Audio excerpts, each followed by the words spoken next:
Hi guys and welcome back to the channel Deepak Yadav Education. Welcome to the daily Hindu news and editorial analysis of 24th of October 2022. तो guys आज है तारीख 24 अक्टूबर 2022 और है Monday.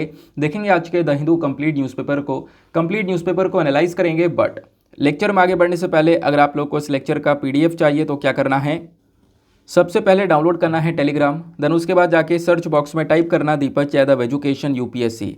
As you can see guys आप लोगों को ये वाला चैनल मिल जाएगा, इस पर क्लिक करना और जाकर इस चैनल को ज्वाइन कर लेना। देखो अगर आप लोगों को इस तरीके से ये चैनल नहीं मिलता है तो नीचे डिस्क्रिप्शन बॉक्स में पीडीएफ लिंक के नाम से एक लिंक दिया गया है, जैसे आप उस पर क्लिक करोगे ये चैनल ऑटोमेटिकली ओपन हो जाएगा, इसको जाके ज्वाइन कर लेना। ज्वाइन करने से फ़ायदा क्या होगा, यहाँ पर डेली बेसिस पर लेक्चर का पीडीएफ मिल जाता है, डेली करंट अफेयर के वीडियो का पीडीएफ मिल जाता है और डेली बेसिस पर बहुत सारे डिजिटल नोट्स मिल जाते हैं। नाउ बढ़ते हैं आगे बढ़ने से पहले हमेशा की तरह हम लोग अपने लेक्चर को एक मैप के क्वेश्चन के साथ स्टार्ट करेंगे। तो आज आप सभी लोगों को मैप में जाकर देखना है माना पास को, माना दर्रा हम लोग हिंदी में बोल सकते हैं, तो इसको अच्छे से मैप में देखना। देन उसके बाद आकर नीचे कमेंट सेक्शन में टाइप करना, जिससे कि आप लोग इसको लंबे समय तक याद रख पाओगे। साथ ही साथ एक क्वेश्चन सॉल्व करेंगे जो कि यूपीएससी प्रीवियस ईयर साल 2018 के प्रीलिम्स में पूछा गया था। डेली बेसिस पर हम लोग यहाँ पर एक प्रीवियस ईयर क्वेश्चन को भी सॉल्व करते हैं। क्वेश्चन बहुत ही ज़्यादा सिंपल सा है और आप सभी लोगों ने इसके बारे में पता भी होना चाहिए। क्वेश्चन क्या बोलता है, right to privacy is protected under which article of the constitution of India. हमारे भारतीय संविधान के अंदर कौन से आर्टिकल में राइट टू प्राइवेसी के बारे में चर्चा की गई है। Option A article 15, option B article 19, option C article 21 या फिर ऑप्शन डी आर्टिकल 29। तो इसका सही आंसर आप सभी को नीचे कमेंट सेक्शन में देना है। एटलीस्ट सभी को इसमें पार्टिसिपेट करना है, जैसे मैं आप लोगों से डेली बेसिस पर बोलता हूं। बाय द वे इसका जो करेक्ट आंसर है वो मैंने आप लोगों को टेलीग्राम पर प्रोवाइड करवा दिया है, वहां से भी चेकआउट कर सकते हो। और अगर वहां पर आंसर नहीं मिलता है तो भी कोई परेशान होने की जरूरत नहीं है, वीडियो के लास्ट में इसके करेक्ट आंसर का डिस्कशन हम लोग करेंगे। तो चलो शुभारंभ करते हैं और चलते हैं सबसे पहले थंबनेल वाले इंपॉर्टेंट आर्टिकल की तरफ। थंबनेल पर जो एक आर्टिकल है ना, वो बेसिकली एक पॉजिटिव स्टोरी है, एक व्यक्ति की स्टोरी है। आपने देखा होगा थंबनेल में लिख रखा है गोबर से बने करोड़पति, और बिल्कुल रियलिटी ये नज़र आती है।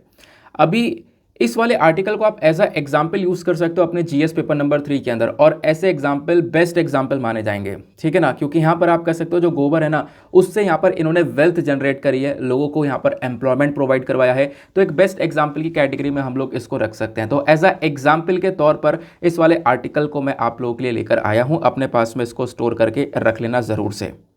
तो यहाँ पर ये जो व्यक्ति हैं इनका नाम है भीमराज शर्मा, ये गौकृति के फाउंडर हैं। गौकृति यहाँ पर जो इनका ऐप है उसी के ये फाउंडर देखने को मिलते हैं। तो बेसिकली यहाँ पर हुआ क्या, गाय के गोबर से यहाँ पर इन्होंने पेपर को बनाना स्टार्ट किया, जो कागज़ होता है ना उसको यहाँ पर बनाया, और उसी चीज़ से इन्होंने अलग अलग प्रोडक्ट्स बनाने स्टार्ट किए। और बहुत सारे प्रोडक्ट्स बनाने के बाद में अब इनका जो सालाना टर्नओवर है ना, वो 1 करोड़ से ज़्यादा का टर्नओवर है।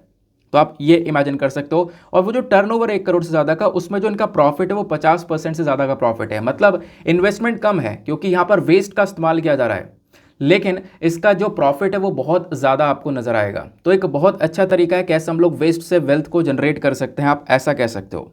तो यहाँ पर आप देखोगे कुछ पिक्चर्स आपको गूगल पर देखने को मिलती है, मैं आपके साथ में उनको शेयर कर देता हूँ। बात यहाँ पर की गई है, साउथ अफ्रीका में इसको लेकर ऑलरेडी काम चल रहा है। साउथ अफ्रीका में क्या होता है ना, जो हाथी का गोबर होता है उससे पेपर बनाया जाता है, और उसके बारे में सुना भी है लोगों ने, और इन्होंने भी ऐसे ही यहाँ पर उसके बारे में सुना था। तो इन्होंने सोचा कि गाय के गोबर से भी ऐसा कुछ करते हैं, और गाय के गोबर से इन्होंने कुछ इस प्रकार से करने का यहाँ पर सोचा। और आयुर्वेद और गाय के उपयोग के बारे में बचपन से यहाँ पर ये पढ़ते हुए आए थे, उसके बारे में यहाँ पर बताया गया। साथ ही साथ में इन्होंने एक बात यहाँ पर ये बोली जो कि बहुत इंटरेस्टिंग चीज़ है। ये यहाँ पर ये सोचते कि ऐसा क्या करूँ जिससे गाय को सड़क पर ना छोड़ा जाए, गाय की यहाँ पर जो वैल्यू है वो सभी लोगों को यहाँ पर पता चलनी चाहिए। और इनका जो दोस्त है वो हैंडमेड पेपर बनाने का काम करता था, यानी कि हाथ से पेपर बनाता था, और उसी से यहाँ पर यह आइडिया शेयर किया। और यहाँ पर आप कह सकते हो उसी मशीन पर गोबर से पेपर बनाने का जो पायलट प्रोजेक्ट है, जो ट्रायल प्रोजेक्ट है, वो यहाँ पर इन्होंने शुरू किया था। यानी कि गोबर से पेपर बनाने की जो शुरुआत है वो ये कर चुके थे। और फिर उससे भी एक इम्पॉर्टेंट चीज़ आपको यहाँ पर देखने को मिलती है इनकी स्टोरी में, कि स्टार्टिंग में कुछ ना कुछ तो फंड चाहिए, इन्वेस्टमेंट चाहिए। तो वो फंडिंग कहाँ से आई थी, तो बेटी की शादी के लिए उन्होंने 30 लाख रुपीज़, 30 लाख रुपए यहाँ पर बचा के रखे हुए थे। उसी से यहाँ पर पूरा स्टार्टअप लगा दिया था और डेफिनेटली यहाँ पर वो जो स्टार्टअप है पूरी तरह से सक्सेसफुल हो पाया। जयपुर सिटी से लगभग 20 किलोमीटर दूर गोबर से जो पल्प होता है और फिर उस पल्प से पेपर तैयार करा जाता है, तो ये इस प्रकार की पूरी यूनिट लगाई जाती है। और वो जो पूरी यूनिट है ना, इन्होंने कहाँ पर लगाई है? जयपुर से 20 किलोमीटर दूर। अब उसके बाद इनको कुछ एक्सपीरियंस भी था। एक्सपीरियंस किस चीज़ का था? 20 साल से प्रिंटिंग प्रेस का काम कर रहे थे। उसी दुकान में गोबर से पेपर बनाने का डिज़ाइन भी अपना शुरू कर दिया था। फिर धीरे धीरे यहाँ पर इस चीज़ को स्टार्ट भी कर दिया और देश में ऐसा पहली बार ये काम कर रहे थे। ऐसा कोई आइडिया मतलब देश में पहली बार इसको इम्प्लीमेंट किया जा रहा था, तो इस चीज़ के ऊपर उन्होंने पेटेंट भी ले लिया, यानी कि इस चीज़ों को ज़्यादा कॉपी ना किया जाए। तो इस प्रकार से यहाँ पर इन्होंने पेटेंट राइट्स वगैरह भी यहाँ पर ले लिए। फिर साथ ही साथ में पेपर के अलावा कुछ और प्रोडक्ट्स वगैरह भी यहाँ पर इसी प्रकार से गोबर से डिज़ाइन करने लगे। और फिर इसको लेकर थोड़ी सी रिसर्च चाहिए होती है, तो रिसर्च के लिए इंटरनेट पर इन्होंने खुद अपना बहुत सारी चीज़ें एक्सपीरियंस करा, है ना। काफ़ी सारी चीज़ें इन्होंने सीखा। लगभग 6 महीने तक इन्होंने इसी पर्टिकुलर प्रोजेक्ट से रिलेटेड जो भी रिसर्च पेपर्स थे उसको पढ़ा। गूगल पर बहुत सारी इन्फॉर्मेशन दे रखी है। इनफैक्ट वाकई में जब मैंने सर्च किया ना, तो बहुत सारी इन्फॉर्मेशन दे रखी है कि कैसे ये करा जाता है, पूरा का पूरा प्रोसेस क्या है ना, उसको लेकर अलग अलग वेबसाइट्स पर एकदम माइन्यूट डिटेल भी मेंशन कर रखी है कि कैसे यहाँ पर गोबर से पेपर बनाया जा सकता है। तो इस प्रकार से इन्होंने काफ़ी सारे रिसर्च पेपर पढ़े। देन उसके बाद में इनको फॉर्मूला मिला। देन उसके बाद में इन्होंने अपना एक जो काम है वो स्टार्ट किया। अब जब पेपर बनाना स्टार्ट किया इन्होंने, तो उसको बेचना थोड़ा सा मुश्किल हो गया था। तो उसको बेचने के लिए यहाँ पर आप कह सकते हो इन्होंने आप कह सकते हो जो कॉलेज यूनिवर्सिटी हैं उनके अंदर जो कॉन्फ्रेंसेस होते हैं, सेमिनार्स होते हैं, वो लेना स्टार्ट करा। देन उसके बाद में जो अलग अलग शहरों के अंदर एग्जीबिशंस लगाए जाते हैं, उस एग्जीबिशन के अंदर यहाँ पर इन्होंने अपने प्रोडक्ट के जो स्टॉल हैं वो लगाने स्टार्ट करे। कोरोना के दौरान यहाँ पर जब ये काम नहीं हो पा रहा था, ऑब्वियसली बात है फिजिकल कनेक्टिविटी पूरी तरह से रुक चुकी थी, तो कोरोना के दौरान यहाँ पर इन्होंने गौकृति नाम की एक वेबसाइट बनाई। मैंने स्टार्टिंग में ऐप बोल दिया, वो एक वेबसाइट है। वो वेबसाइट बनाकर यहाँ पर इन्होंने पूरा का पूरा ऑनलाइन मार्केटिंग शुरू किया और ऑनलाइन मार्केटिंग से भी यहाँ पर इनकी एक बहुत अच्छी रीच हुई। और आप देखोगे सबसे इंपॉर्टेंट चीज़ यहाँ पर यह है कि 10 रुपये किलो ये गोबर खरीदते हैं और टोटल जो टर्नओवर है ना, उस टर्नओवर पर 50% से ज़्यादा का यहाँ पर इनको प्रॉफिट हो रहा है, ऐसा यहाँ पर मेंशन किया गया। साथ ही साथ में यहाँ पर टर्नओवर 1 करोड़ से ज़्यादा का है। 21 लोगों की यहाँ पर टीम है पूरी। काफ़ी सारे लोगों को यहाँ पर बेहतरीन तरीके से उन्होंने रोज़गार भी प्रोवाइड करवा रखा है। क्लियर हुआ? तो मैं फिर से बोल रहा हूँ, हम लोग एग्जाम्पल के अंदर एक इंटरेस्टिंग तरीके से इसको ऐड कर सकते हैं। ऐसे ही आपको पता होगा कि जो बॉटल वाला एग्जाम्पल मैंने आपको दिया था, है ना, बॉटल वाला 2 लड़कियाँ थी, औरंगाबाद की थी शायद वो, उनने जो प्लास्टिक की बॉटल होती है ना, उस प्लास्टिक की बॉटल के अंदर जो पन्नियाँ वगैरह होती हैं उसको भरने के बाद में उससे घर बना दिया था। वो भी चीज़ मैंने आपके साथ में शेयर करी थी। तो वो जो प्लास्टिक की बॉटल का इशू है, क्या करें क्या ना करें, तो उससे यहाँ पर घर बनाया जा सकता है। मतलब कि जो वेस्ट है उससे यहाँ पर कितना अच्छी तरीके से यूज़ करा जा सकता है, उससे कैसे वेल्थ जनरेट किया जा सकता है, इस प्रकार के ये लाइव एग्जाम्पल्स आपको देखने को मिलते हैं। नेक्स्ट आर्टिकल पर आते हैं। नेक्स्ट आर्टिकल बहुत इंपॉर्टेंट होने वाला है। इसको आप लोग जीएस पेपर नंबर 3 एनवायरमेंट से अगेन रिलेट कर पाओगे, ठीक है ना। कुछ चीज़ें, कुछ फैक्ट्स जो कि आपको पता होना चाहिए एग्जामिनेशन के लिए। बात यहाँ पर की जा रही है, एक इनविजिबल डिजीज़ है, यानी कि ना दिखने वाली एक बीमारी है जो कि क्या कर रही है, सैंडलवुड के कल्टीवेशन को बुरी तरह से अफेक्ट कर रही है। सैंडलवुड यानी कि जो चंदन की लकड़ी का कल्टीवेशन होता है, इस कल्टीवेशन को बुरी तरह से अफेक्ट कर रही है यह बीमारी। एक इनविजिबल डिजीज़ है। कौन सी डिजीज़ है? इसको हम लोग बोलते हैं एसएसडी। एसएसडी मतलब क्या होता है? Sandalwood spike disease. तो यहाँ पर आप देखोगे इंडिया का प्राइड है, इंडिया की शान है ये सैंडलवुड, ये जो चंदन की लकड़ी है। लेकिन पिछले कुछ समय में हमने देखा है कि इसको बहुत नुकसान हो रहा है इस सैंडलवुड स्पाइक डिजीज़ की वजह से। और अभी देखोगे, अभी तो कुछ ही जंगलों के अंदर ये बीमारी फैली है, लेकिन पॉसिबिलिटी है कि ये और भी ज़्यादा बड़े बड़े फॉरेस्ट के अंदर फैल सकती है और भी ज़्यादा जो सैंडलवुड का जो कल्टीवेशन उसको डैमेज कर सकती है। ऐसी यहाँ पर एक पॉसिबिलिटी लगाई जा रही है। तो सैंडलवुड में आपको पता है चंदन में से क्या खुशबू आती है, तो एक एरोमेटिक ट्री नज़र आता है, खुशबूदार आपको यहाँ पर पूरा प्लांट ये देखने को मिलता है। फिर उसके बाद में अगर हम बात करें तो एक स्टडी यहाँ पर होती है, उस स्टडी ने ये बताया कि जो ये इनविजिबल डिजीज़ है ये क्या कर रही है, सैंडलवुड ट्रीज़ को पूरी तरह से वाइप आउट कर रही है। पूरी तरह से जहाँ पर भी ये डिजीज़ फैलती है वहाँ पे सारे पेड़ों को नष्ट कर देती है, ख़त्म कर देती है। तो अगेन हमारे लिए यहाँ पर एक कंसर्न, एक चिंता वाली बात यहाँ पर ये कहलाई जा सकती है। फिर उसके बाद में मेंशन किया गया, ये जो बीमारी है ना, ये पेड़ों के अंदर फैलती है। जो एक तरीके से कोई पेड़ है, उसके पेड़ के अंदर जो जड़ें हैं वो इन्फेक्टेड हैं, और उस पेड़ के जो बीज है ना, उस पेड़ के जो सीड्स हैं वो अगर इन्फेक्टेड हैं तो वो बेसिकली कहीं ना कहीं उस पर्टिकुलर बीमारी को दूसरे पेड़ के अंदर भी फैला सकते हैं। ये ट्रांसमिट हो सकता है इन्फेक्टेड ट्रीज़ के सीड्स के बीच में, ऐसा आप कह सकते हो। तो यहाँ पे जो पूरी की पूरी बीमारी फैल रही है, इसके पीछे यहाँ पर एक बैक्टीरिया है। उस बैक्टीरिया का नाम क्या है? फाइटोप्लाज्मा। इसकी वजह से यहाँ पर ये पूरा का पूरा आपको कंसर्न देखने को मिलेगा, ये सैंडलवुड स्पाइक डिजीज़ देखने को मिलेगी। फिर उसके बाद में इसको लेकर ऑलरेडी रिसर्च चल रही है, जो अलग अलग बॉडीज़ हैं वो यहाँ पर काम कर रही हैं कि इसका एक सोल्यूशन निकाला जाए, क्योंकि अभी के टाइम पर इसका कोई भी प्रॉपर सोल्यूशन नहीं है। इस स्टडी ने यहाँ पर रिकमेंड किया है कि आप इतना कर सकते हो अभी कि जो भी आप लोग पेड़ लगा रहे हो सैंडलवुड के, वहाँ पर ये चेक कर लो कि एक तरीके से वो कहीं ना कहीं सही है या नहीं, उसकी टेस्टिंग कर लो यहाँ पर कि वो जो प्लांट है वो उसमें कोई बीमारी तो नहीं है। क्योंकि अगर उस प्लांट के अंदर बीमारी होगी, उसको लगा दोगे और फिर वो प्लांट यहाँ पर उस बीमारी को फिर दूसरे प्लांट के अंदर फैलाता रहेगा। तो आप लोग लगाने से पहले चेक कर सकते हो। अभी हम लोग इतना काम कर सकते हैं इस पर्टिकुलर इशू को ठीक करने के लिए, रोकने के लिए। समझ में आ गई बात? अब मैं आप लोगों को थोड़ा सा फैक्चुअल डेटा देता हूँ। ये तो आप लोगों ने समझ लिया कि एग्जैक्टली करंट इशू में क्या क्या चल रहा है। अब इसका बैकग्राउंड इन्फॉर्मेशन थोड़ा सा रेलिवेंट है। सैंडलवुड स्पाइक डिजीज़ आखिरकार है क्या? तो बेसिकली एक इन्फेक्शियस डिजीज़ है, एक इन्फेक्शन है जो कि यहाँ पर होता है फाइटोप्लाज्मा की वजह से, यानी एक बैक्टीरिया की वजह से। तो फाइटोप्लाज्मा बेसिकली एक बैक्टीरियल पैरासाइट है ना, जो कि प्लांट्स के अंदर देखने को मिलता है। और ये फैल जाता है इंसेक्ट के माध्यम से, जो कीड़े होते हैं वो यहाँ पर फैला देते हैं प्लांट टू प्लांट में, यानी एक पर्टिकुलर प्लांट से दूसरे पर्टिकुलर प्लांट में इन कीड़ों के माध्यम से ये फैलता रहता है। लेकिन अभी के टाइम पर इस इन्फेक्शन का कोई भी क्योर नहीं है, मतलब कोई भी सोल्यूशन नहीं है कि कैसे यहाँ पर इसको ठीक किया जाए। प्रेजेंट टाइम पर कोई भी एज अ ऑप्शन देखने को नहीं मिलता कि हम लोग कैसे इसको ठीक कर सकेंगे। तो करते क्या है कि अगर ये बीमारी हो गई है तो फटाफट उस पेड़ को कट डाउन कर दिया जाए, उस पेड़ को काट दिया जाए, और वही यहाँ पर एक सोल्यूशन है अगर आपको बाकी पेड़ को बचाना है उस बीमारी से। तो बाकी एक बहुत इंपॉर्टेंट बात यहाँ पर यह है कि ये जो पूरी डिजीज़ है ना, इसको सबसे पहली बार कहाँ पर रिपोर्ट किया गया था? तो सबसे पहली बार रिपोर्ट किया गया था कर्नाटका के अंदर, कोडागू में 1899 के अंदर में। लगभग 1 मिलियन से ज़्यादा जो सैंडलवुड ट्रीज़ हैं इनको रिमूव किया गया था कोडागू से। मतलब उस समय की बात है ना, 1899 के आसपास यहाँ पर वहाँ पे सबसे पहली बार इस बीमारी को डिस्कवर किया गया। और उसी समय की बात है कि लगभग 1 मिलियन से ज़्यादा, आप कह सकते हो कि 10 लाख से ज़्यादा जो सैंडलवुड ट्रीज़ है ना, उनको हटाया गया था। कोडागू मैसूरू रीजन से यहाँ पर उनको हटा दिया गया था इस बीमारी की वजह से, 1903 से लेकर 1916 के बीच में, इन कुछ ईयर्स के बीच में। दिक्कत वाली बात यहाँ पर यह है कि लगभग 1 से 5% जो सैंडलवुड ट्रीज़ हैं ये हर साल यहाँ पर ख़त्म हो रहे हैं, हर साल लॉस्ट हो रहे हैं इस पर्टिकुलर बीमारी की वजह से।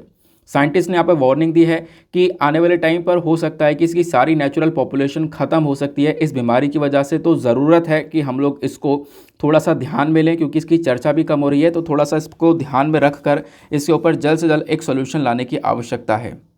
ठीक है ना, ये बात क्लियर हो गई। और इसको लेकर यहाँ पे हमारी जो बॉडीज़ है वो काम कर रही हैं।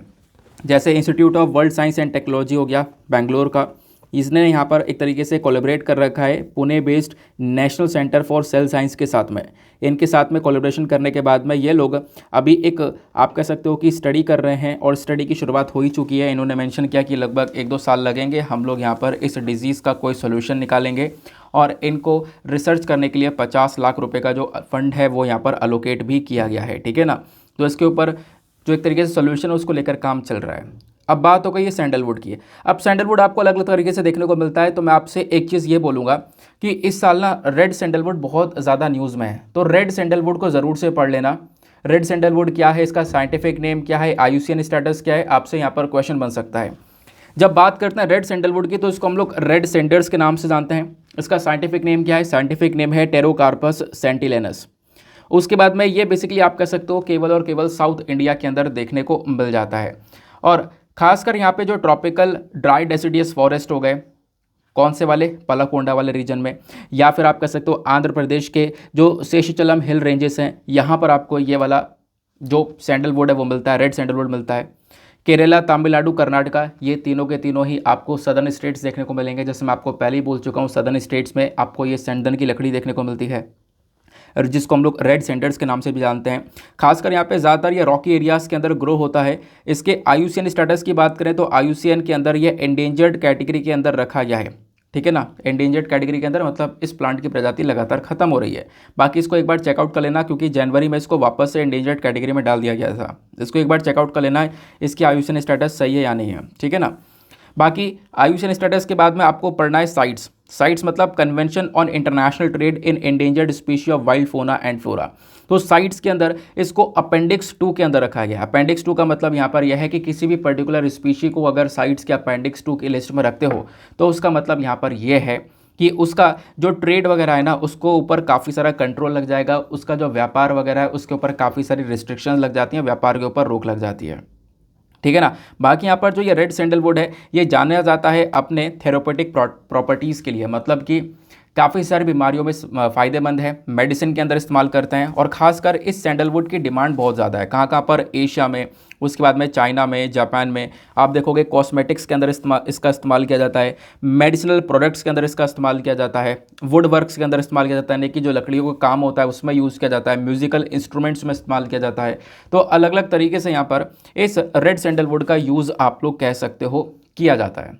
बाकी मैंने आपको इसके बारे में ऑलरेडी बता दिया है। पॉपुलैरिटी इसकी बहुत ज़्यादा है क्योंकि ये कॉस्टली बहुत आता है, बहुत महंगा आता है। कितना महंगा है, फिर भी अगर हम लोग इंटरनेशनल मार्केट में बात करें तो इंटरनेशनल मार्केट में लगभग 1 टन जो रेड सैंडल होगा, यानी कि 1 टन के आसपास जो सैंडलवुड होगा ना उसकी कॉस्ट कितनी होगी आप इमेजिन करो। 50 लाख से लेकर 1 करोड़ तक का यहाँ पर उसका अमाउंट हो सकता है इंटरनेशनल मार्केट में।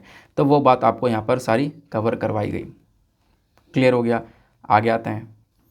ये बाकी के जो अलग से फैक्ट्स हैं ये ध्यान रखना। और आपको पता है कि ये जो रेड सैंडलवुड है इसके ऊपर पूरा का पूरा आपको एक मूवी देखने को मिलता है, पुष्पा मूवी है ना। तो ये मूवी, इस मूवी के बारे में काफ़ी चर्चा भी हुई थी पिछले साल। तो पुष्पा मूवी भी यहाँ पर इसी पर्टिकुलर रेड सैंडलवुड के ऊपर बेस्ड बनी हुई है। आगे आते हैं। आगे बढ़ने से पहले आप सभी लोगों को हैप्पी दिवाली। मैं स्टार्टिंग में सोचा था हैप्पी दिवाली विश करूंगा और पढ़ाई के फ्लो में फिर उसके बाद मैं विश करना भूल गया। तो सभी लोगों को हैप्पी दिवाली। अच्छे से अपने सारे त्योहारों को एंजॉय करो। जो भी फेस्टिवल्स हैं, लाइन से अभी यहाँ पर काफ़ी सारे फेस्टिवल्स होने वाले हैं, गोवर्धन पूजा, भाई दूज, सभी लाइन से फेस्टिवल्स हैं, है ना। तो सेलिब्रेट करो। लेकिन यार देखो थोड़ा थोड़ा टाइम निकालना भी पढ़ने के लिए, क्योंकि अगर आप थोड़ा भी टाइम नहीं निकालोगे ना, ये 3-4 दिन अगर नहीं पढ़े तो वो कंसिस्टेंसी ब्रेक हो जाएगी, फिर उसके बाद मन नहीं करेगा जब वापस से स्टडी करोगे। तो इस चक्कर में मैं खुद यहाँ पर आज वीडियो रिकॉर्ड कर रहा हूँ। हालांकि यहाँ पे कल हिंदू का वीडियो न्यूज़पेपर आएगा नहीं, लेकिन फिर आपका वीडियो फिर भी आएगा, ठीक है। कुछ इंपॉर्टेंट आर्टिकल्स मैं आपके साथ में फिर भी वहाँ पे डिस्कस करने वाला हूँ। तो सभी लोग को हैप्पी दिवाली। और जल्दी से अपना जो पूरा का पूरा ब्रेक है वो लेना है और वापस में फुल एनर्जी के साथ में आना है स्टडी के ऊपर। और मैं आपसे फिर वही बात बोलूँगा कि पूरे दिन में पॉसिबिलिटी है बहुत सारे लोग ट्रैवल कर रहे हो अपने घर पर, है ना, दूर जा रहे हो, टाइम भी लगता है यार। तो अपनी कंसिस्टेंसी ब्रेक मत करना, थोड़ा बहुत समय निकाल लेना। थोड़ा बहुत समय निकाल कर पढ़ लोगे वो फ़ायदेमंद रहेगा। हाँ, दिमाग को आदत रहेगी, हाँ भाई पढ़ रहे हैं और पढ़ना भी है। वरना अगर भूल गए ना तो फिर उसके बाद कोई आइडिया नहीं रहता। 2-3 दिन फिर मौज ही रहेगी कि हाँ यार क्या करना है क्या नहीं करना कुछ नहीं पता। तो दिमाग में यहाँ पर फिर बैठा रहेगा कि हाँ यार मुझे पढ़ना है, ठीक है ना। तो इस चीज़ को यहाँ पर दिमाग में रखना। साथ ही साथ में मेक श्योर करना कि वीडियो पे लाइक का बटन उसको प्रेस कर दो। एक छोटा सा टारगेट है 5K प्लस लाइक का, जिसको आप लोग अचीव करवा सकते हो।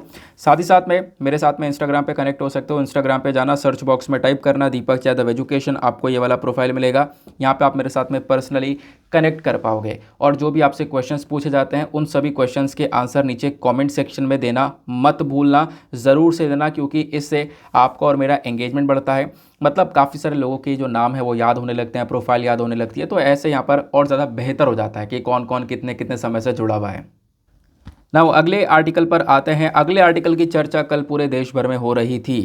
क्या है यहाँ पर आर्टिकल के अंदर, तो होम मिनिस्ट्री ने अभी 2 एनजीओ के लाइसेंसेस को कैंसिल कर दिया। एनजीओ क्या है? Non governmental organisation. लोगों के भलाई के लिए, सोशल अपलिफ्टमेंट के लिए, लोगों को और ऊपर लाने के लिए ये एनजीओस काम करते हैं। लेकिन एनजीओस को चलाने के लिए पूरी की पूरी लाइसेंस चाहिए होती है। कौन देता है? FCRA, foreign contribution regulation act के तहत यहाँ पर इनको एक लाइसेंस मिलता है। तो अभी होम मिनिस्ट्री ने 2 एनजीओस के जो FCRA लाइसेंसेस हैं उनको कैंसिल कर दिया है। और पता है, तो आप कहोगे ये तो होता रहता है, हमने काफ़ी सारे आर्टिकल पढ़े हैं सर, ठीक है। लेकिन चर्चा इसलिए हो रही है क्योंकि ये दोनों ही जो एनजीओ है ना, वो दोनों ही एनजीओ हेड किए जाते थे सोनिया गांधी जी के थ्रू। सोनिया गांधी जी यहाँ पर इन दोनों ही एनजीओ को हेड किया करती थी, इन दोनों ही एनजीओ की लीडर थी। अब उन दोनों एनजीओ के नाम क्या हैं? एक का नाम है राजीव गांधी फाउंडेशन और एक का नाम है राजीव गांधी चैरिटेबल ट्रस्ट। इन दोनों के लाइसेंसेस को कैंसिल किया गया। अब सर रीज़न क्या है? आओ इस रीज़न को यहाँ पर समझने की कोशिश करते हैं। तो यूनियन होम मिनिस्ट्री ने एफसीआरए लाइसेंस को कैंसिल कर दिया है इन दोनों एनजीओज़ के। इतनी बात आपको समझ में आई, ये कल की खबर है। होम मिनिस्ट्री का कहना यहाँ पर यह है कि इन एनजीओज़ के अंदर बहुत सारी इरेगुलरिटीज़ पाई गई हैं, जिसकी वजह से इनका लाइसेंस कैंसिल किया जा रहा है। लाइसेंस कैंसिल करने की वजह से होगा क्या? अब सर देखो, कोई भी एनजीओ होता है, नॉन गवर्नमेंटल ऑर्गेनाइजेशन होती है, तो वो एनजीओ लोगों के लिए काम कर रहा है, लोगों की भलाई के लिए, सोशल अपलिफ्टमेंट के लिए काम कर रहा है। तो कभी कभी हम लोग देखते हैं कि जो हमारी सरकार है वो खुद यहाँ पर इन एनजीओज़ को प्रॉपरली फंडिंग प्रोवाइड करवाती है ना, प्रॉपरली यहाँ पर इन एनजीओज़ को फंडिंग दी जाती है। लेकिन ज़्यादातर जो इनकी फंडिंग आती है वो बेसिकली कहाँ से आती है? डोनेशन से आती है।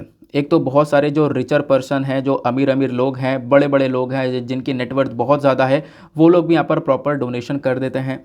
या फिर आप कह सकते हो कि बाहर से फॉरेन डोनेशन, लिख देता हूँ मैं, बाहर से भी, विदेश से डोनेशन आता है इन एनजीओज़ के अंदर।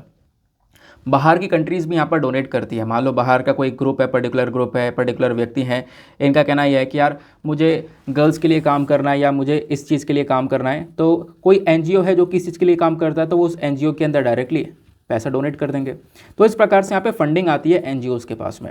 लेकिन इस फंडिंग को लेने के लिए आपको एक लाइसेंस चाहिए, और वो लाइसेंस कौन सा है? वही लाइसेंस है FCRA, foreign contribution regulation act. अभी मैं आपको इसके बारे में डिटेल से भी बताऊंगा।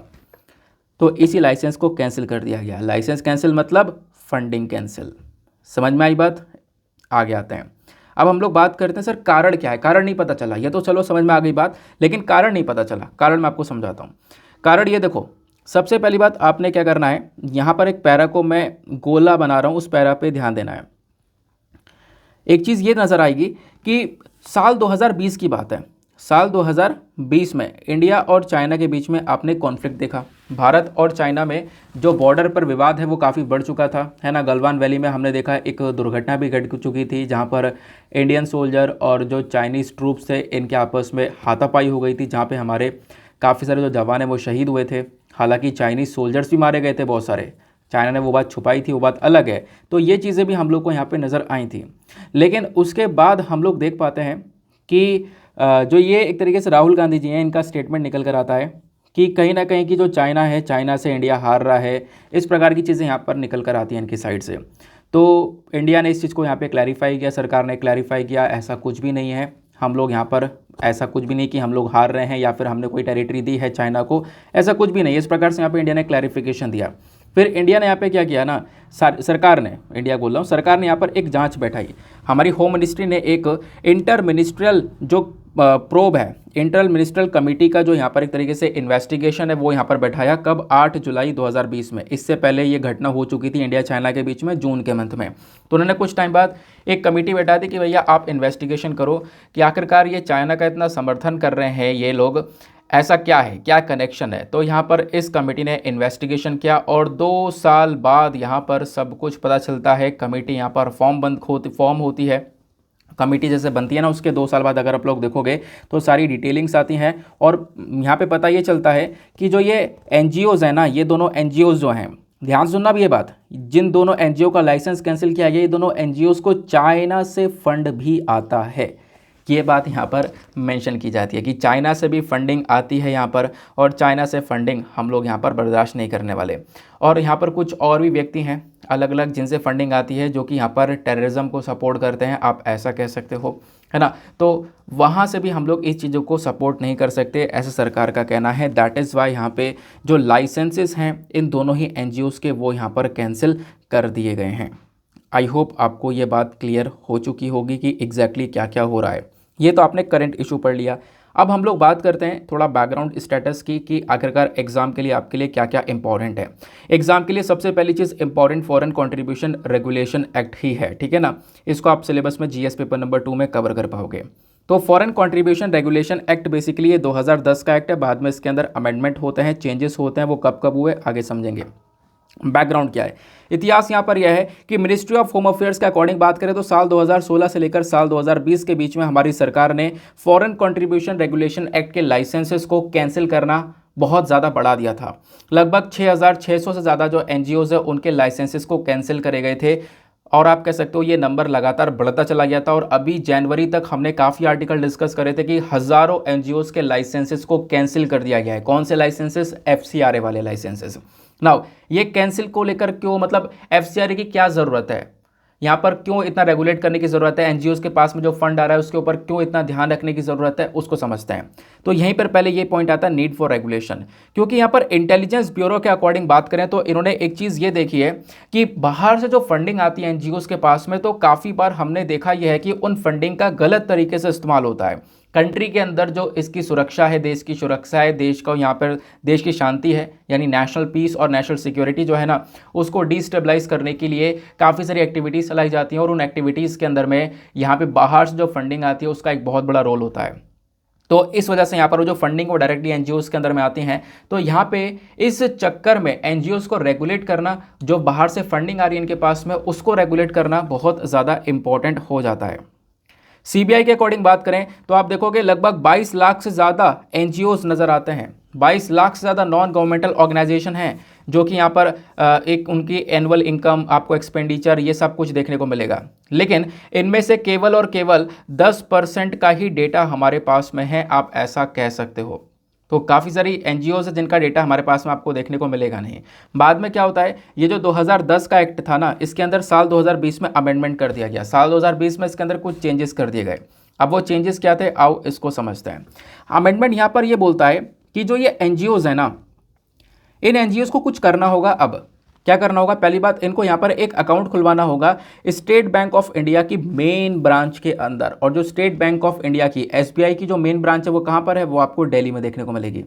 मतलब पहली चीज़ यही है कि जितने भी एनजीओज हैं इनको अपना अकाउंट मेन ब्रांच यानी कि एसबीआई के अंदर दिल्ली में ओपन करवाना होगा, ताकि इनका जो अमाउंट बाहर से आ रहा है उसको पूरी तरह से रेगुलेट किया जा सके, देखा जा सके, ठीक है ना। तो इस चक्कर में यहाँ पर रेगुलेशन देखने को मिलेगा।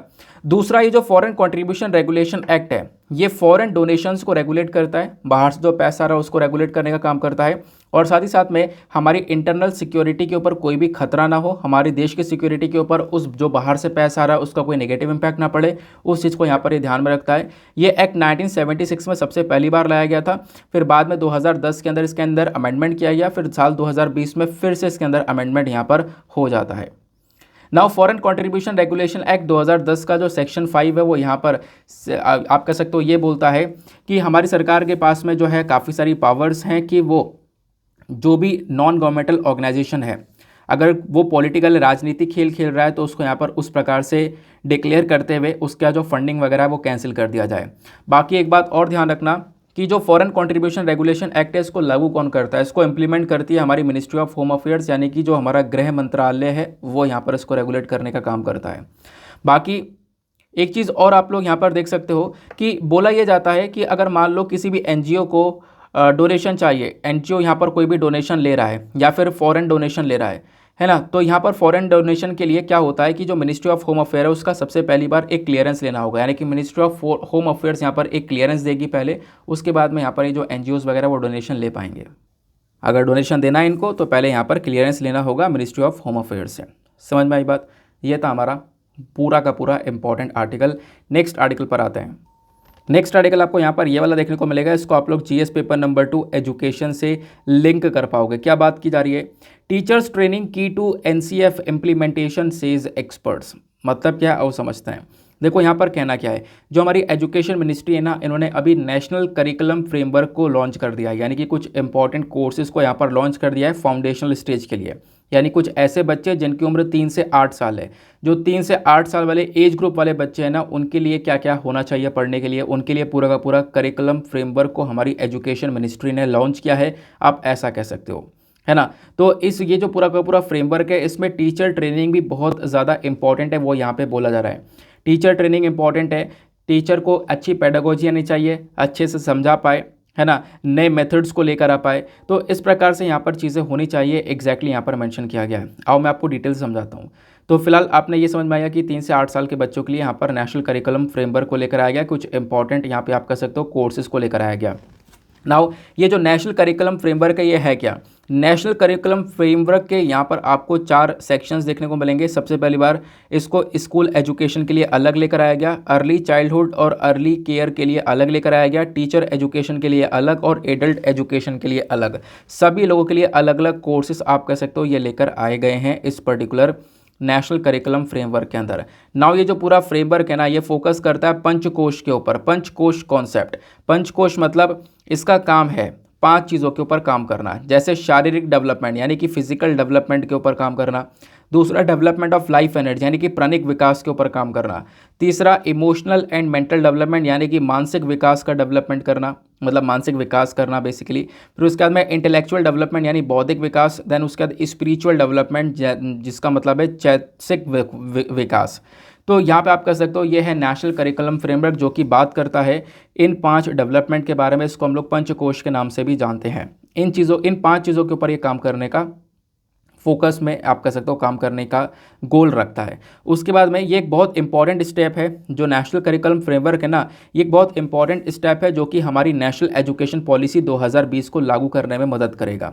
नेशनल एजुकेशन पॉलिसी आप सभी ने पता है क्या है। नेशनल एजुकेशन पॉलिसी लेकर आई गई थी 2020 में, ताकि हम लोग एजुकेशन को अपने देश में पूरी तरह से ट्रांसफॉर्म कर सकें और एक क्वालिटी एजुकेशन यहाँ पर बच्चे को प्रोवाइड करवाया जा सके।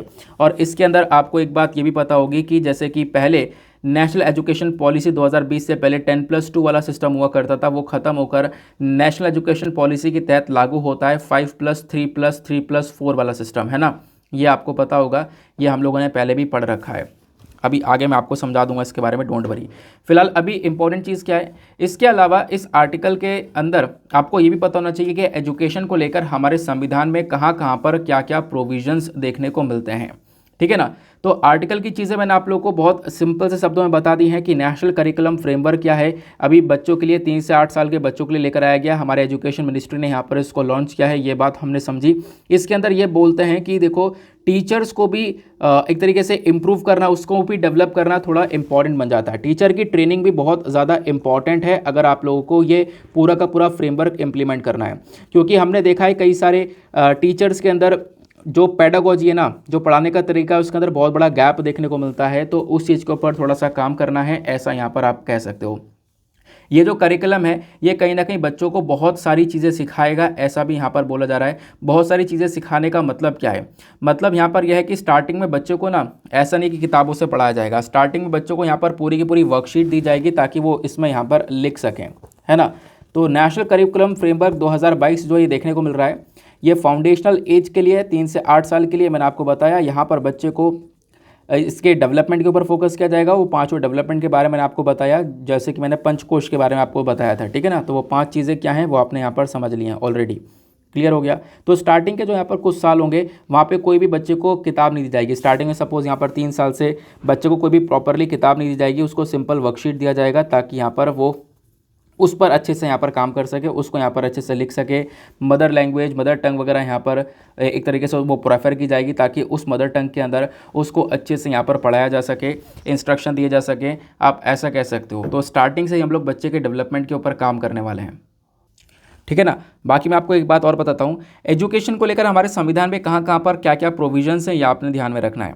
अगर हम लोग प्रोविजंस की बात करते हैं एजुकेशन से संबंधित, तो सबसे पहली बात हमारे भारतीय संविधान में पार्ट 4 को देखो। इंडियन कॉन्स्टिट्यूशन में जो पार्ट 4 है ना, आर्टिकल उसका आर्टिकल 45 और आर्टिकल 39 ये बात करता है डीपीएसपी के बारे में, directive principles of state policy के बारे में, ठीक है ना। तो यहाँ पर मेंशन किया गया कि जो डीपीएसपी है यहाँ पे आपको प्रोविज़न देखने को मिलेगा कि जो एजुकेशन है वो इक्विटेबल और एक्सेसिबल होनी चाहिए। दूसरा 42nd अमेंडमेंट यहाँ पर जो संविधान के अंदर हुआ था 1976 में, इसने क्या किया, एजुकेशन को स्टेट लिस्ट से ट्रांसफ़र कर दिया था कंकरेंट लिस्ट में। तो कंकरेंट लिस्ट का मतलब यहाँ पर यह है कि एजुकेशन को लेकर जो लॉज बनाने की पावर्स हैं वो हमारी राज्य सरकार के साथ साथ केंद्र सरकार के पास में भी देखने को मिलती है। तो ये काम कब किया गया, 42nd अमेंडमेंट एक्ट के तहत। फिर 86 यानी कि 86वें अमेंडमेंट एक्ट के तहत 86 अमेंडमेंट एक्ट 2002 के अंडर अगर हम लोग बात करें तो एजुकेशन को यहाँ पर बोला गया ये एक एनफोर्सेबल राइट है। ये बेसिकली आपको फंडामेंटल राइट के अंदर ये डालता हुआ नजर आएगा आर्टिकल 21A के अंदर में, ठीक है ना। तो आर्टिकल 21A जो हमारा संविधान का वो यहाँ पर ये बात करता है कि जो भी हमारी सरकार है उसको फ्री और कंपलसरी एजुकेशन देना है बच्चों को जिनकी उम्र 6 से 14 साल की है, ठीक है ना। तो एजुकेशन को लेकर ये बात हो गई। उसके बाद में एजुकेशन से संबंधित कुछ लॉज देखने को मिलते हैं, कुछ कानून देखने को मिलते हैं, जैसे कि राइट टू एजुकेशन एक्ट 2009 आपको देखने को मिलेगा। इसका काम क्या है, प्राइमरी एजुकेशन को प्रोवाइड करवाना जो भी 6 से 14 साल के बच्चे हैं उन सभी को। है ना। एजुकेशन को हम लोग फर्ज फंडामेंटल राइट की तरह इंप्लीमेंट करते हैं, वो काम यहाँ पर राइट टू एजुकेशन काम करता है। ठीक है, मतलब राइट टू एजुकेशन काम क्या करता है कि बच्चों के पास में एक एजुकेशन का, शिक्षा का हक है। तो बेसिकली यहाँ पर राइट टू एजुकेशन को हम लोग एज अ फंडामेंटल राइट की तरह ट्रीट करते हैं, ऐसा आप कह सकते हो। बाकी सरकार के बहुत सारे अलग अलग इनिशिएटिव्स हैं जो कि यहाँ पर एजुकेशन को लेकर वर्क करते हैं, जैसे कि सर्व शिक्षा अभियान हो गया, mid day meal scheme, Navodaya Vidyalayas, then उसके बाद केंद्र विद्यालयास, देन उसके बाद में यहाँ पर इस प्रकार से नेशनल एजुकेशन पॉलिसी आपको देखने को मिल जाएगी। तो अलग अलग प्रोग्राम्स, अलग अलग इनिशिएटिव्स आपको देखने को मिलते हैं जो कि यहाँ पर गवर्नमेंट ने स्टार्ट करे थे ताकि हम एजुकेशन को पूरी तरह से बढ़ावा दे सकें अपने देश के अंदर। क्लियर हो गई बात। नेक्स्ट आर्टिकल आप देखोगे तो बराबर में एक छोटा सा आर्टिकल है, इसको आप लोग GS paper number 3 defence and security से लिंक कर पाओगे। बात ये की जा रही है 36 सैटेलाइट्स को अभी लॉन्च किया गया इसरो के हैवीएस्ट रॉकेट सेंड सिग्नल्स के थ्रू, है ना। मैंने आपको इसके बारे में ऑलरेडी बता रखा है, कल ही पढ़ाया था कि इसरो का एक सबसे हैवीएस्ट रॉकेट है जिसका नाम है LVM-3 यानी कि लॉन्च व्हीकल मार्क 3। तो इसी LVM-3 के मदद से हमने 36 सैटेलाइट्स को अभी रिसेंटली लॉन्च किया है, परसों लॉन्च किया है, ऐसा यहाँ पर बोला गया है। और ये अपने आप में सबसे ज़्यादा हैवी था, सबसे ज़्यादा हैवीएस्ट था। और ये जो 36 सैटेलाइट है ना, ये 36 सैटेलाइट किसकी हैं? ये यूके बेस्ड वन वेब की यहाँ पर ये 36 सैटेलाइट देखने को मिलेंगी। और इस सैटेलाइट को लॉन्च करते ही भारत के पास में कमर्शियल कैपेबिलिटी आ चुकी है। अब ये कमर्शियल कैपेबिलिटी का मतलब क्या है, मैं आप लोगों को ये समझाता हूँ। मतलब अब भारत कमर्शियली बहुत सारे देशों की सैटेलाइट्स को लॉन्च कर सकता है। मैंने आपको कल ही बताया था कि दुनिया भर की कंट्रीज़ देखने को मिलती हैं, लेकिन क्या सभी कंट्रीज़ के पास में अपनी खुद की स्पेस एजेंसी है? ऐसा नहीं है। जैसे भारत के पास में इसरो है, जापान के पास में जाक्सा है, रशिया के पास में रोस्कोसमोस है, इन सभी देश के पास में अलग अलग स्पेस एजेंसीज हैं, लेकिन सभी देशों के पास में अपनी खुद की स्पेस एजेंसी नहीं है। तो उनको अगर सैटेलाइट लॉन्च करवानी होती है तो वो कहाँ जाते हैं? इंडिया, रशिया, जापान, USA इन जैसे देशों के पास में जाते हैं ताकि अपनी सैटेलाइट्स को लॉन्च करवा सकें, क्योंकि इन देशों के पास में कैपेबिलिटी है सैटेलाइट को लॉन्च करने की। तो अब यहाँ पे हम लोगों ने कुछ ऐसी चीज़ यहाँ पे डेवलप करी है। इसरो का एक हैवीएस्ट रॉकेट यहाँ पे हम लोगों ने लॉन्च कर दिया, उसने प्रॉपरली अपने सैटेलाइट को ऑर्बिट में छोड़ भी दिया है और 36 सैटेलाइट को लेके गया था वो। तो आप इमेजिन कर सकते हो दुनिया भर की कंट्रीज़ अगर चाहती हैं भारत से सैटेलाइट को लॉन्च करवाना तो वो करवा सकती हैं। इससे हम लोग एक कमर्शियल वाली फील्ड के अंदर आ चुके हैं, यहाँ से बहुत सारी अर्निंग कर सकते हैं, बहुत सारा पैसा अर्न कर सकते हैं इस सैटेलाइट्स को लॉन्च करके। ठीक है ना, ये बात क्लियर हुई। और हमने पहले भी ब्राज़ील की जो सैटेलाइट वगैरह, अमेजोनिया वगैरह याद आ रहा होगा, उसको भी हम लोगों ने लॉन्च किया था, है ना। आगे आते हैं, अब नेक्स्ट आर्टिकल पर आते हैं। इस वाले आर्टिकल को आप लोग जीएस पेपर नंबर 3 एग्रीकल्चर से लिंक कर पाओगे। एक स्पेशल आर्टिकल है, यहाँ पर आपको दिख रहा होगा। ये बात करता है बासमती जो राइस होता है ना, उसकी वैरायटीज़ के बारे में। तो 5 नई प्रकार की वैरायटी यहाँ पर आ चुकी हैं। 5 नई प्रकार की बासमती चावल की वैरायटी हैं जो कि भारत के इस पूरे जो हमारा आप कह सकते हो जो टारगेट है ना बासमती राइस को लेकर, वो एक्सपेंड करने वाला है। वो सब चीज़ें क्या हैं, और एक एक करके यहाँ पर समझने की कोशिश करेंगे। सबसे पहली बात यहाँ पे बोला जाता है जो ARI मतलब Indian agriculture research institute, ARI की बात करें तो ARI ने साल 2020 में 5 प्रकार की जो बीज हैं, 5 प्रकार के जो सीड्स हैं ना, वो डेवलप कर लिए थे। ये साल 2020-21 के अंदर 5 प्रकार के सीड्स को डेवलप किया गया और ये जो बीज हैं वो अब रेडी हो चुके हैं फील्ड के अंदर यूज़ करने के लिए। फील्ड के अंदर उसको हम लोग लगा सकते हैं और ये जो फील्ड के अंदर लगाया जाएगा, इससे जो हमें धान मिलेगा, इससे जो पैडी मिलेगा ना, वो बहुत ही ज़्यादा इंटरेस्टिंग होगा। इंटरेस्टिंग मतलब कि उसमें कोई बीमारी नहीं हो सकती, डिजीज़ रेजिस्टेंट होगा वो। इस प्रकार से यहाँ पर एक नई बीज को डेवलप कर लिया गया है। नहीं तो होता क्या है, धान के अंदर कीड़े लग सकते हैं, लेकिन ये जो नया वाला धान है ना, जिससे हम लोगों को नए प्रकार का बासमती राइस मिलने वाला है, उसकी फसल के अंदर यहाँ पर कीड़े नहीं लग सकते, ऐसा आप लोग कह सकते हो। अब हम लोग थोड़ा डिटेल से चलते हैं। इन्होंने बोला 5 प्रकार की नई जो वैरायटी है बासमती राइस की, वो यहाँ पर डेवलप कर ली गई हैं ग्रुप साइंटिस्ट के थ्रू। और वो जो साइंटिस्ट है वो कौन से हैं? वो ARI के साइंटिस्ट यानी इंडियन एग्रीकल्चर रिसर्च इंस्टीट्यूट के साइंटिस्ट हैं। डायरेक्टर डॉक्टर अशोक कुमार सिंह की बात करें तो इन्होंने 2020-21 के अंदर पूरी तरह से एक रिवॉल्यूशनरी चेंज लेकर आए, यहाँ पर एक क्रांति लेकर आ चुके हैं बासमती राइस के सेक्टर में। और यहाँ पे जो 5 प्रकार की नई वेराइटीज़ बनाई गई हैं ना, इसमें से जो 3 वेराइटीज़ आपको देखने को मिलती हैं, वो 3 वेराइटीज़ के अंदर पावर ये है कि वो डिजीज़ को टैकल कर सकती हैं, यानी कि बीमारियों से लड़ सकती हैं। कोई भी बीमारियां उन डिजीज़ के अंदर नहीं होंगी, उन फसल के अंदर नहीं होगी। नहीं तो फिर होता क्या है, फसलों के अंदर, इन खासकर बासमती राइस के अंदर बैक्टीरियल और फंजाई जैसी चीज़ें लिपट जाती हैं। तो वो चीज़ें यहाँ पर नहीं देखने को मिलेंगी इन 3 वाली नई प्रजातियों के अंदर, नई वेराइटीज़ के अंदर में।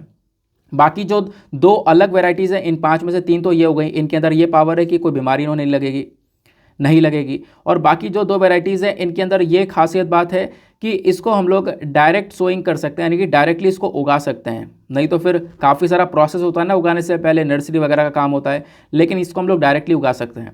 डायरेक्टली उगाने से 35% के आसपास पानी की बचत हो सकती है, यानी कि 2 प्रकार की ऐसी वैरायटी हैं जिसको हम लोग डायरेक्टली लगा देंगे, कोई नुकसान नहीं होगा, आराम से डायरेक्टली खेत में ये उगना स्टार्ट हो जाएगा और खासकर 35% तक पानी को बचा लेगा। तो ये खास बात है इन 5 वैरायटीज़ की। 3 के अंदर बीमारी नहीं लगेंगी, 2 यहाँ पर पानी की बचत कर सकता है, ठीक है ना। और जो ये 2 है ना, ये भी यहाँ पर आप कह सकते हो कि जो बीमारी वगैरह है ना उससे यहाँ पर बचकर ही रहेंगी, ऐसा कह सकते हैं हम लोग। तो आने वाले 3 सालों के अंदर जो ये 5 सीड हैं, जो 5 बीज हैं ना, इनका कॉम्बिनेशन बहुत खतरनाक होने वाला है। मतलब ये कॉम्बिनेशन अपने आप में ही गजब होगा, जो कि बासमती राइस को एक बहुत ज़्यादा वैल्यू देगा। और अच्छी बात यहाँ पर यह है कि इस समय हमने किसी की मदद नहीं ली है, ये 100% इंडिजीनियस रिवॉल्यूशन है। हमने खुद अपने देश के अंदर ही ये सारा काम किया है, ऐसे यहाँ पर डॉक्टर सिंह जो डायरेक्टर हैं IRE के, वो यहाँ पर ये बात बोलते हैं। इससे होगा क्या, इससे जो कॉस्ट है कल्टीवेशन का वो कम हो जाएगा। अब इसका मतलब क्या है, देखो फॉर एग्जाम्पल मैं आपको बताता हूँ कि 3 प्रकार की ऐसी फसल हैं। ये 3 फसल कौन सी हैं जिसके अंदर बीमारी नहीं लगेंगी। अब होता क्या है, फसल को बीमारियों से बचाने के लिए, कीड़ों से बचाने के लिए क्या करते हैं, उसमें पेस्टिसाइड का छिड़काव किया जाता है। लेकिन अब ये फसल लगाएंगे तो पेस्टिसाइड की ज़रूरत पड़ेगी क्या, नहीं पड़ेगी, वहाँ का पैसा बच गया ना। तो वही चीज़ यहाँ पे बोली गया कि जो कॉस्ट ऑफ कल्टीवेशन है वो कम हो जाएगा।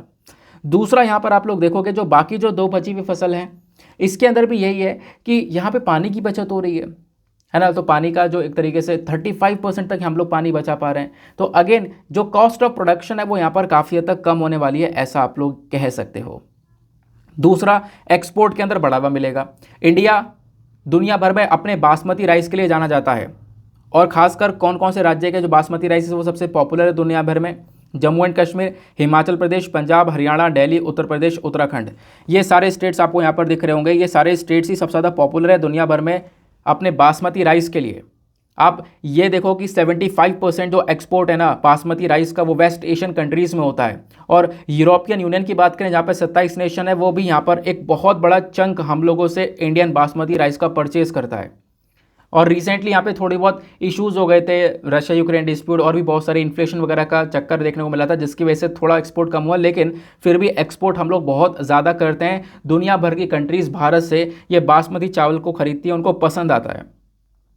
तो ये आप लोग कह सकते हो। तो हमने जो वैरायटीज़ बनाई है ना, इसके अंदर हम लोगों ने जेनेटिकली चेंजेस करे हैं, या फिर आप कह सकते हो नई ब्रीडिंग करवाई हैं। तो उस चक्कर में यहाँ पर नई नई प्रकार की हम लोगों को ये वैरायटीज़ मिली हैं। क्लियर हो गया बात। आई होप आपको ये बात यहाँ पर बहुत अच्छे से दिमाग में बैठ चुकी है, समझ में आ चुकी है। तो ARE ने यहाँ पर ये काम किया है, नई प्रकार की यहाँ पर ये बासमती राइस को डेवलप किया है, जो कि बासमती राइस इंडिया को एक नई पहुँच देने वाली है और ख़ासकर इंडिया को काफ़ी कुछ अचीव करवाने वाली है। पानी ज़्यादा लगेगा नहीं, कीड़े के लिए पेस्टिसाइड चाहिए नहीं, नेचुरली ग्रो कर सकते हो, जिसकी चक्कर में हम लोग इसको एक तरीके से आप कह सकते हो कि फार्मर्स के पास में ढेर सारी इनकम बच सकती है इस पर्टिकुलर बासमती राइस से। नौ आगे आते हैं। अब आते हैं पहले एडिटोरियल डिस्कशन पर। तो एडिटोरियल पर आज कुछ काम की चीज़ है नहीं यार। एक आर्टिकल ये देखने को मिलेगा, स्टेट ऑफ प्ले को यहाँ पर स्किप कर दिया करो, ये हमारे काम का नहीं रहता है। एक आर्टिकल ये देखने को मिलेगा, ये हिंदी इम्पोजिशन को लेकर बात कर रहा है, जो कि पूरी की पूरी कंट्रोवर्सी मैं आपको समझा चुका हूँ, है ना। अब आप कहोगे कहाँ पे समझाया है, तो उस वीडियो का लिंक मैं नीचे कमेंट सेक्शन में पिन कर दूंगा, ठीक है, वहाँ से आप लोग चेक कर लेना। और इसके प्रॉपर नोट्स मैंने आपको दे रखे हैं। आपको मैंने बताया भी था कि हिंदी को लागू करने की पूरी कंट्रोवर्सी हो रही है, काफ़ी सारे लोगों ने कमेंट भी किए थे, आपके पॉइंट ऑफ व्यू से पूछे थे, याद आ रहा होगा आपको, है ना। तो वही सिमिलर चीज़ है। और मैं आपको हमेशा से बोलता हूँ, पता है, एडिटोरियल हमेशा मतलब थोड़ा सा शातिरपना दिखाया करो एडिटोरियल को चूज़ करने में। वो कैसे, ऐसा ही यहाँ पे सभी एडिटोरियल पढ़ लो या ज़रूरी भी हैं, ऐसा नहीं होता है। हर एक टॉपिक के ऊपर वो एडिटोरियल लिखा हुआ होता है। जैसे हिंदी इम्पोजिशन को लेकर मैंने आपके साथ में 2-3 आर्टिकल डिस्कस कर चुका हूँ ऑलरेडी, तो वही सारी चीज़ें यहाँ पर बार बार घुमा फिरा के मेंशन कर दी गई हैं।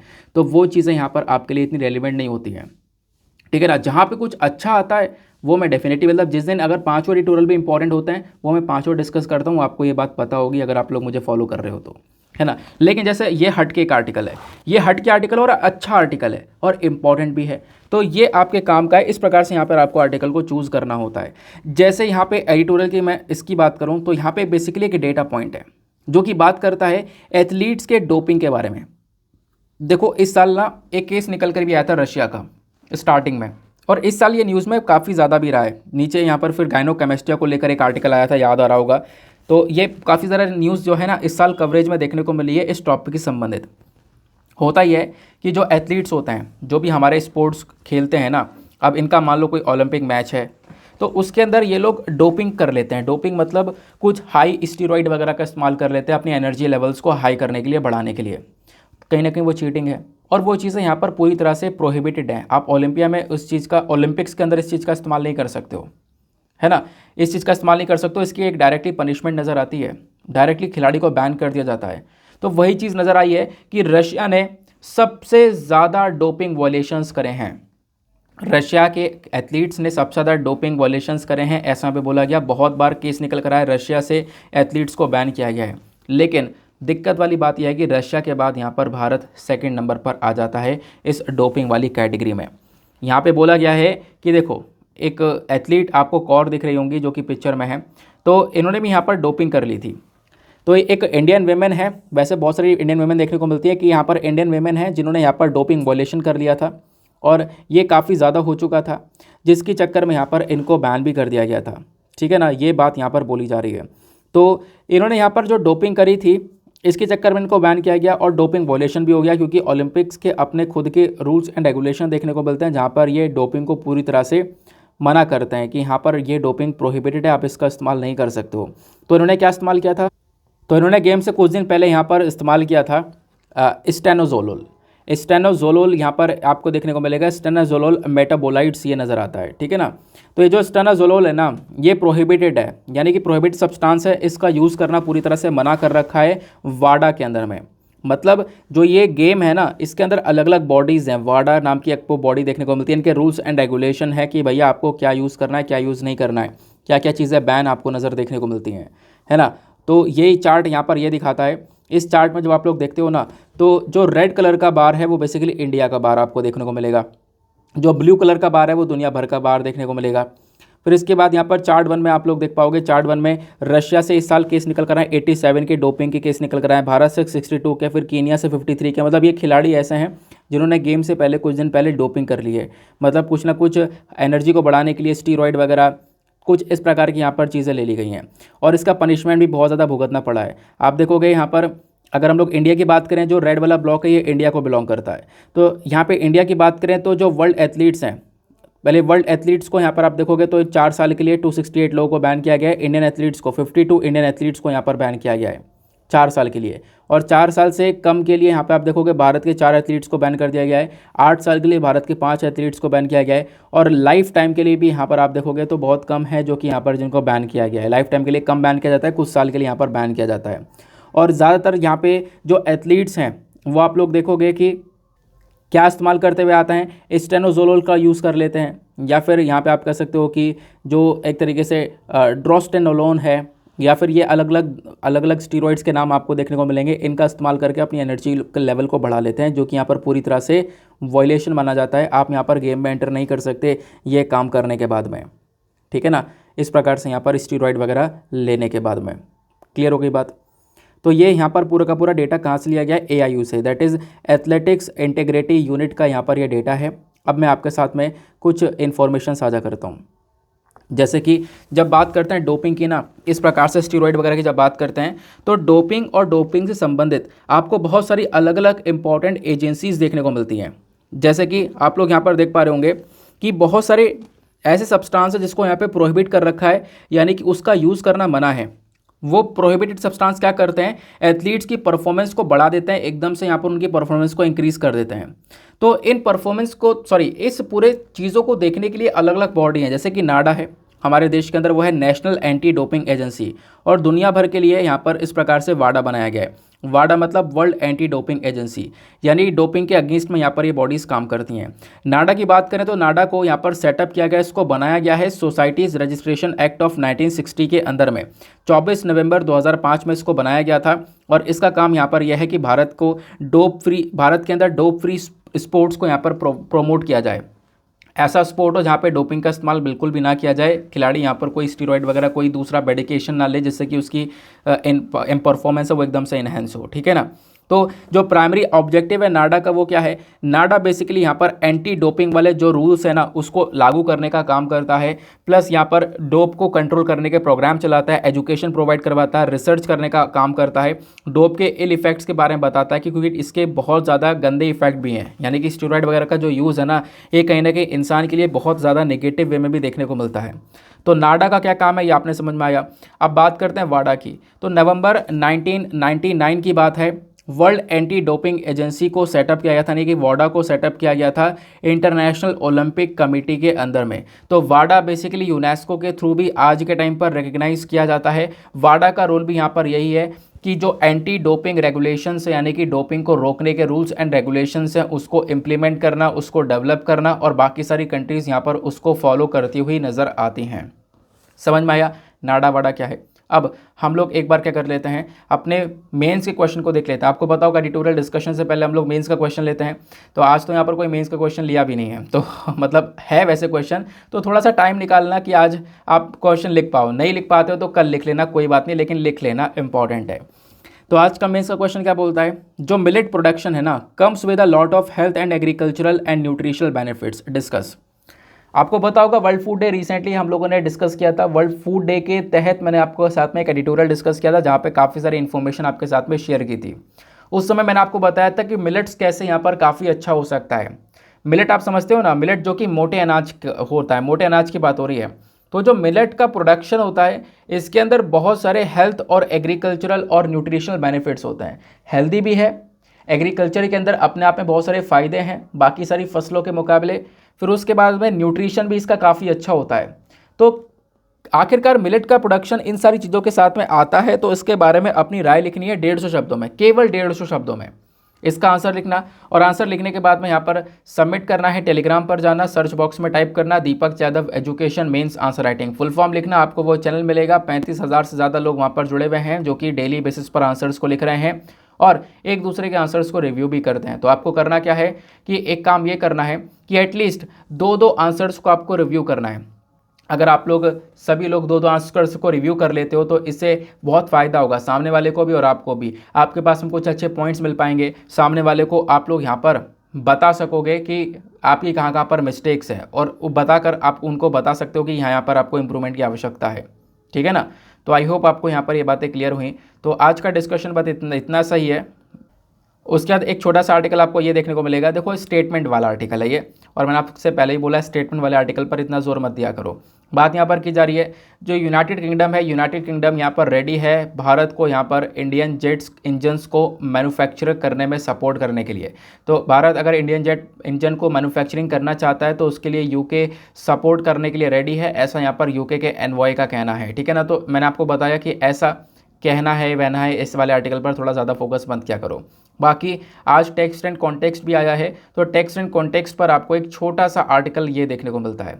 यहाँ पे बात की जा रही है जो कंपटीशन कमीशन ऑफ इंडिया है। तो कंपटीशन कमीशन ऑफ इंडिया ने रिसेंटली गूगल के ऊपर 1300 करोड़ रुपए का फाइन लगाया था, है ना। उसी चीज़ को विस्तार में बता दिया गया। अब आप ये बताओ, क्या मैंने आपको ये 3 दिन पहले आर्टिकल नहीं पढ़ाया था, फ्रंट पेज पर आया था, 3 दिन क्या 2 ही दिन हुए हैं कि गूगल के ऊपर 1300 करोड़ रुपए का यहाँ पर फाइन लगाया गया है, कंपटीशन कमीशन ऑफ इंडिया ने लगाया है। यहाँ पे काम की चीज़ क्या है हमारे लिए, कंपटीशन कमीशन ऑफ इंडिया, ये मैंने आपको अलग से पढ़ाया भी था, है ना। तो वही चीज़ एडिटोरियल सेक्शन में रिपीट होती हैं, बार बार रिपीट होती हैं, ध्यान रखना। फिर भी मैं आपको बता देता हूँ एक बार इसको क्लैरिटी के लिए। देखो होता क्या है, गूगल कंपनी है, गूगल कंपनी अपने आप पे बहुत बड़ी कंपनी है, बहुत सारे ऐप गूगल के आते हैं। एंड्रॉयड यहाँ पर आपको देखने को मिलेगा जो एंड्रॉयड मोबाइल फ़ोन है, एप्पल प्रोडक्ट को छोड़कर बाकी सारे एंड्रॉयड हैं, उसके अंदर गूगल का बहुत बड़ा दबदबा है। दबदबा मतलब भैया गूगल प्ले स्टोर है, यूट्यूब है, इतनी सारी चीज़ें, गूगल सर्च इंजन है, क्रोम है, ये सब गूगल का ही तो है।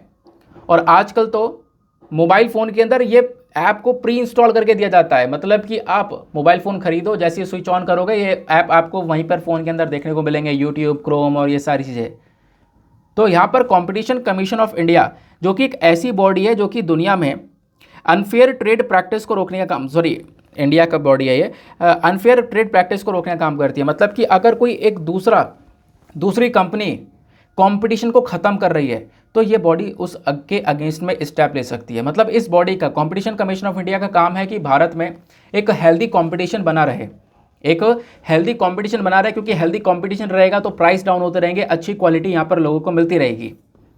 तो वो कंपटीशन यहाँ पर बना रहे ना, इसलिए यहाँ पर CCI वर्क करता है।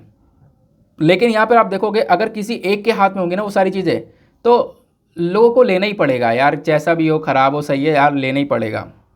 तो गूगल के साथ में वही नज़र आ रहा है कि गूगल एक तरीके से एक जाइंट कंपनी बन चुका है जो कि डोमिनेट कर रहा है। डोमिनेट करने का मतलब यह है कि अगर मोबाइल में आपके गूगल सर्च इंजन है और एक दूसरा सर्च इंजन भी है, तो क्या आप दूसरा वाला यूज़ कर रहे हो? याहू वाला यूज़ कर रहे हो? याहू वाला सर्च इंजन भी आता है, याहू वाला यूज़ कर रहे हो? बताओ कौन यूज़ करता है? बहुत कम लोग यूज़ करते होंगे। मैं खुद यहाँ पर गूगल वाले सर्च इंजन पर ही डायरेक्टली जाता है, और फ़ोन में उन्होंने फ्रंट में दे देते हैं, हमेशा ऊपर दे देते हैं, है ना, इस चक्कर में। क्योंकि गूगल इन मोबाइल कंपनीज़ के साथ में सेटिंग कर लेता है। मोबाइल कंपनीज़ के जो यहाँ पर ये ओरिजिनल इक्विपमेंट मैन्युफैक्चरर होता है ना, जो कि यहाँ पर इन मोबाइल्स को बनाते हैं, मोबाइल कंपनीज जो बनाती हैं, इनके साथ में कॉन्ट्रैक्ट साइन कर लेता है, डील कर लेता है।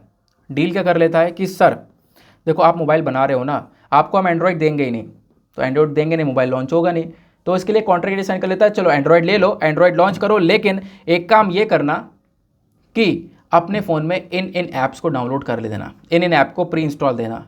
Google search engine, play store, YouTube, इन सारी ऐप को यहाँ पर आपको प्री इंस्टॉल देना है। तो बाकी कंपनियाँ कोई टिक ही नहीं पाती गूगल के सामने, लोग इसी को यूज़ कर रहे हैं, लोग इसी को यूज़ करते हुए आ रहे हैं।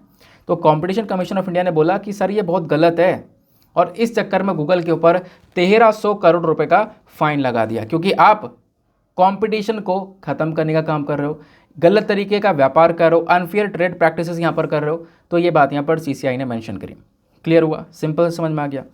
नाउ ये जो कंपटीशन कमीशन ऑफ इंडिया है, ये अलग से बॉडी आपको ध्यान में होनी चाहिए, इसके बारे में पता होना चाहिए। अगर हम लोग बात करें तो ये बेसिकली एक स्टैचुरी बॉडी के टॉपिक के अंदर में आ जाता है, क्योंकि GS पेपर नंबर 2 के लिए काफ़ी ज़्यादा रेलिवेंट है। तो कंपटीशन कमीशन ऑफ इंडिया एक स्टैचुरी बॉडी है, ध्यान रखना, जो कि यहाँ पर बनाई गई है, क्योंकि स्टैचुरी बॉडी मतलब एक एक्ट के माध्यम से बनी हुई है। तो कंपटीशन एक्ट 2002 के तहत यहाँ पर CCI को बनाया गया। अब CCI बना तो ध्यान रखना, एक एक्ट को ख़त्म किया गया।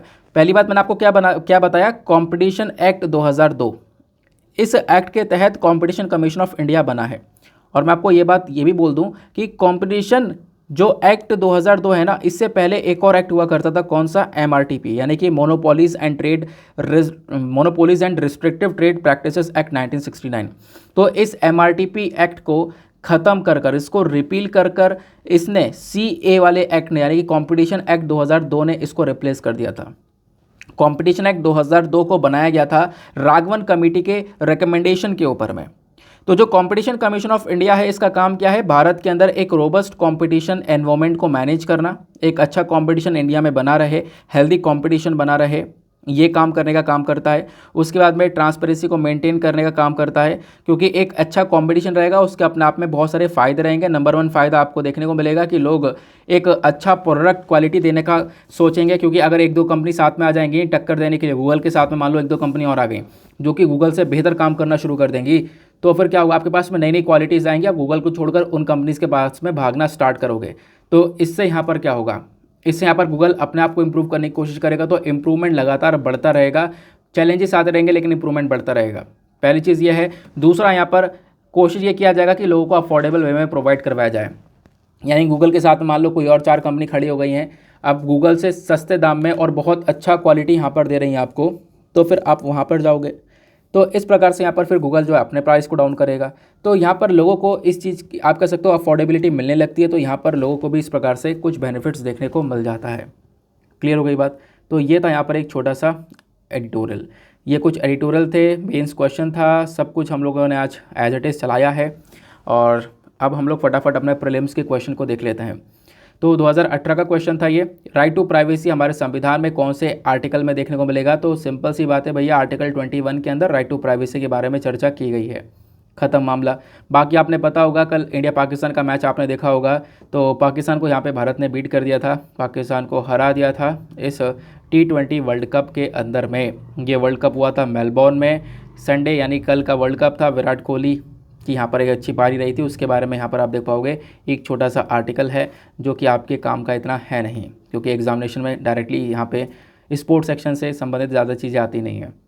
बाकी सभी लोगों को हैप्पी दिवाली। और जैसे मैंने स्टार्टिंग में बोला, कोशिश करना कि सर थोड़ा सा टाइम निकाल लो, थोड़ा सा टाइम निकाल लोगे बहुत फ़ायदेमंद रहोगे पढ़ने के लिए, या फिर थोड़ा सा समय निकाल लेना अपना आंसर लिखने के लिए। आंसर मैंने आप उस क्वेश्चन दे दिया है मैंने आपको, तो थोड़ा सा समय, क्योंकि आंसर आप 8 मिनट में लिख सकते हो।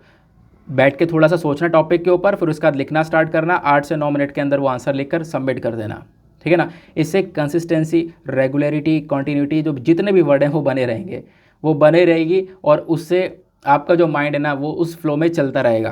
क्योंकि होता यहाँ पर यह है कि अगर कुछ टाइम के लिए छोड़ दो ना, तो माइंड कहता है यार अब छोड़ ही दो, रेस्ट ले लो थोड़ा सा यार, फिर वो रेस्ट मांगने लगता है। तो इस वजह से यहाँ पर आपने करना क्या है, इन सारी चीज़ों को पढ़ लेना है अच्छे से, और आज थोड़ा सा टाइम निकालना है। बाकी सभी लोगों को फिर से वंस अगेन हैप्पी दिवाली, और मिलता हैं आप लोगों से अगले वीडियो में। आज के लिए bye bye, have a nice day, thank you and जय हिंद।